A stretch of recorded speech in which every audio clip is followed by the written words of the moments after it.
নতুন মা হিসেবে সন্তানের প্রতিদিনের যে পরিবর্তন সেটা যে কি মানসিক শান্তি এনে দেয় সেটা আমার মতো নতুন মায়েরাই একমাত্র বুঝতে পারবে। এই তো সেই দিন ছোট্ট পুচুটাকে আমরা নিয়ে আসলাম বাড়িতে।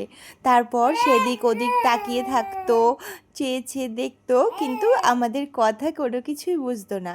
আস্তে আস্তে সে হাত পা নাড়ানো শিখলো, তারপরে একটু একটু করে চোখের চাহনি দেওয়া শিখলো, নজর আসলো। আর এখন তো আমাদের দিকে তাকিয়ে থাকে, গল্প করে, কথা বলে, জানো তোমরা?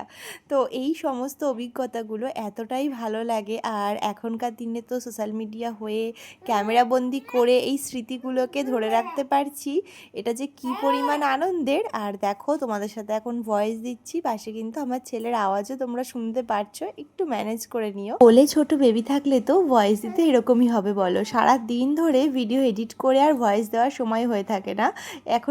এখন সেই ওকে নিয়ে খাওয়ানো বা ঘুম পাড়ানো বা কোলে নেওয়া, যদিও আমার মা থাকে তাই অনেকটাই কিন্তু সুবিধা হয়ে যায়। যাই হোক, আজ কিন্তু বেদের অয়েল ম্যাসেজের দায়িত্ব পড়েছে আমার, মানে এই কাজটা প্রতিদিন আমার মাই করে, কিন্তু আজ দায়িত্বটা আমি নিজেই নিয়েছি। মার ওদিকে রান্নাবান্নার চাপ ছিল, সেই কারণে বললাম যে আমি অয়েল ম্যাসেজটা করে দিই, তার সাথে বন্ধুদের সাথেও শেয়ার করি। দেখো, অতক্ষণ ধরে ক্যামেরা অন করে ভিডিওটা করা সম্ভব হয়নি, কারণ জানোই ছোট বেবি, তাকে যদি পুরোপুরি ম্যাসেজটা দেখাতে যায় তাহলে ভিডিওটা অনেক লম্বা হয়ে যাবে। যদি তোমরা দেখতে চাও অবশ্যই কমেন্ট করো, একদিন ডিটেলসে তোমাদের দেখাবো মা কীভাবে ওকে সুন্দর করে অয়েল ম্যাসেজ করে দেয়।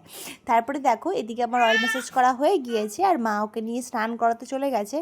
আর এখন যেহেতু বাড়িতে দুজনাই রয়েছে, ঝটপট করে হাতের কাজগুলো সেরে নিলে কি হয় বলো তো, মানে মাও একটু বেদকে নিয়ে সামলাতে পারে আর আমিও একটু নিশ্চিন্ত হতে পারি। সেই কারণে এইদিকে আবার চলে আসলাম রান্নাঘরে, দেখলাম মা রান্নাবান্না কমপ্লিট হয়ে গেছে, তাই গ্যাসটা সুন্দর করে মুছে পরিষ্কার করে দিলাম।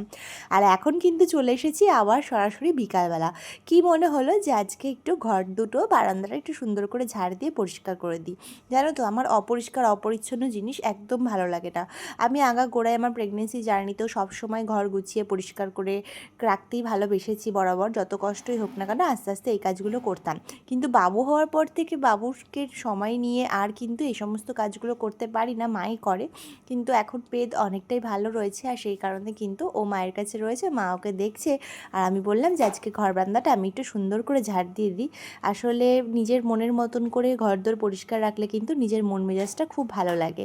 আর তারপরে এই যে এখন কিন্তু কল থেকে মুখ হাত পা ভালো করে ধুয়ে নিলাম। তা আমার প্রতিটা ভিডিওতে তোমাদের একটাই কমেন্ট আমি খুব করে পাচ্ছি যে আমার বাবুর এখন বর্তমান ওয়েটটা কত। দেখো, সোশ্যাল মিডিয়াতে তো এই সমস্ত বলাটা উচিত নয়, কারণ বাড়ির গুরুজনরাও বারণ করেন, সেই কারণে বর্তমান ওয়েটটা আমি তোমাদেরকে বলতে পারছি না।